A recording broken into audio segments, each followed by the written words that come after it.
It's a fascination that didn't begin with the blockbuster hits like Twilight and shows like True Blood. The vampire craze has existed for centuries. In tonight's special report, our Navideh Forghani explores the myth of vampires and the current culture that exists. I am Dracula. Whether you were first introduced to him as Count Dracula or a dreamy vampire teen in the movie Twilight, there's something alluring and almost seductive about these creatures of the night. The romance element, of the vampirism is really catchy and it's very alluring. That's the ultimate sort of sacrifice, is giving yourself up to your lover to be with them forever. Dacre Stoker is the grandnephew of Bram Stoker, the author of Dracula. He wrote the sequel called Dracula the Undead. He has a theory about where the myth of vampires started, blaming science for the craze.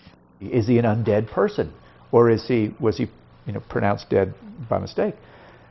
And so then that person who had this disease spreads the disease to others unknowingly, and therefore that person gets accused of sucking the life out of those people who he spread the disease to. But we spoke to one person who says that vampires really do exist. Some of us are 9 to 5, some of us are doctors, lawyers, some of us are in the media, some of us are in every walk of life that you can think of, every occupation. There's a vampire somewhere. Osiris says he comes from a long line of vampires. His grandfather was a vampire, and now his son. We had to conceal his identity because he took a vow never to expose the secret life of vampires. We have a void of energy that most people have an abundance of. It helps us to stay healthy, and to get that, we have to take from others. Now, what kind of a vampire are you? I am a sanguine, psychic, tantric, and empathic vampire. And you drink blood? Yes, that's the sanguine part. Yes. How often do you feed? Once a week.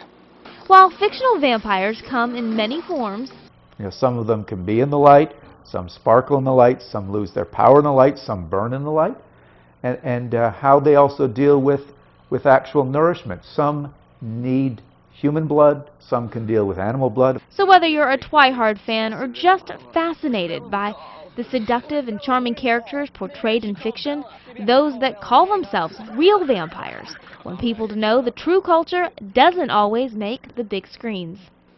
I think we just want people basically to let us live our lives. It's not so much of accept us and make do with us, but just let us live. Navideh Forghani, 26 News. Osiris tells us there are 4 vampires living in the Augusta area. Their hub, he says, is New Orleans. To hear more of Navideh's interview with the vampire, go to facebook.com/WAGT26.